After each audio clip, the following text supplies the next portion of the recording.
उपखंड भुसावर क्षेत्र में श्रावण मास के प्रथम सोमवार पर शिवालयों में उमड़ी श्रद्धालुओं की भीड़। नाग पंचमी पर किया नागदेव का पूजन। उपखंड भुसावर क्षेत्र में श्रावण मास के प्रथम सोमवार को भक्तों द्वारा भगवान शिव की विशेष पूजा अर्चना करते हुए आराधना की गई, जहां प्रातः से ही मंदिरों में भक्तों की भीड़ देखी गई, जो दोपहर तक जारी रही। वहीं सोमवार को ही नाग पंचमी का पर्व होने के चलते भक्तों ने नाग देवता की भी विशेष पूजा अर्चना कर विश्व शांति एवं मानव कल्याण को लेकर प्रार्थना की।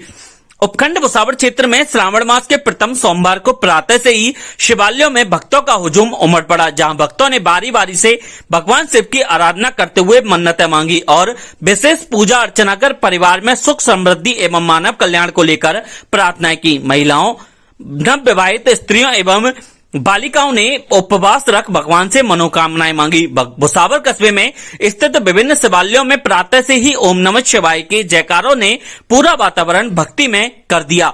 भक्तों ने भगवान शिव को प्रिय बेलपत्र, आंख, धतूरा, पुष्प सहित विभिन्न सामग्री भेंट कर प्रसन्न किया और स्नान करवाते हुए भगवान शिव से देश में खुशहाली को लेकर कामना की। वहीं दूसरी ओर सोमवार को नाग पंचमी का पर्व भी भक्तों द्वारा हर्षोल्लास के साथ मनाया गया। महिलाओं ने नागों के बिलों पर जाकर उनकी पूजा अर्चना करते हुए दूध चढ़ाया और कहानी सुनते हुए उपवास रखा। पंडित राघवेंद्र शर्मा जति, बबलू शर्मा, खुशी शर्मा ने बताया कि नाग पंचमी हिंदुओं का एक प्रमुख त्योहार है, जिसे श्रावण मास की शुक्ल पक्ष के पंचमी को मनाया जाता है।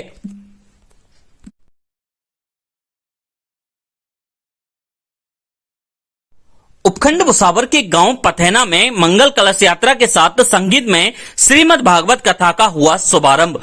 उपखंड भुसावर के गांव पथेना में महिला कीर्तन मंडल की ओर से आयोजित की जा रही संगीत में श्रीमद् भागवत कथा के शुभारंभ से पूर्व गांव में होकर मंगल कलश यात्रा निकाली गई, जिसमें करीबन 300 महिलाओं ने भाग लेते हुए ठाकुर जी के समक्ष हाजिरी लगाई, जिसका जगह जगह गांव में पुष्प वर्षा के साथ स्वागत किया गया। गांव पथेना निवासी नेकराम सैनी ने जानकारी देते हुए बताया कि गांव पथेना में महिला कीर्तन मंडल द्वारा जनसहयोग से संगीत में श्रीमद् भागवत कथा का आयोजन किया जा रहा है, जिसके शुभारंभ से पूर्व बैंड बाजों के साथ गांव में होकर कथावाचक गंगानंद महाराज के सानिध्य में मंगल कलश यात्रा निकाली गई, जिसमें बच्चे ध्वज पताका लिए आगे चलते नजर आए।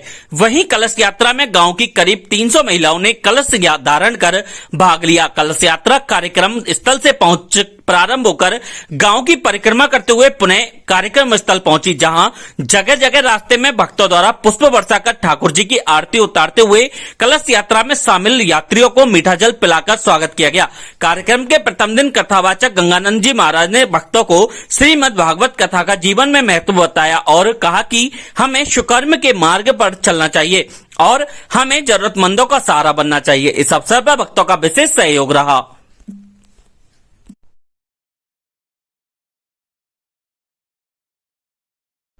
उपखंड भुसावर के गांव दीवली में मोक्षधाम के आम रास्ते पर जल भराव के कारण ग्रामीणों ने रोकी अंतिम यात्रा। शव को रास्ते में रख रास्ता पक्का करने को लेकर की मांग। मौके पर पहुंचा प्रशासन। उपखंड भुसावर के गांव दीवली स्थित मोक्षधाम तक जाने के लिए रास्ता नहीं होने के कारण अंतिम संस्कार के लिए जा रहे ग्रामीण मृतक के शव को रास्ते में लेकर बैठ गए, जिसकी जानकारी मिलते ही पटवारी एवं गिरदावल ने पहुंचकर जानकारी ली और उच्च अधिकारियों को अवगत करवाया।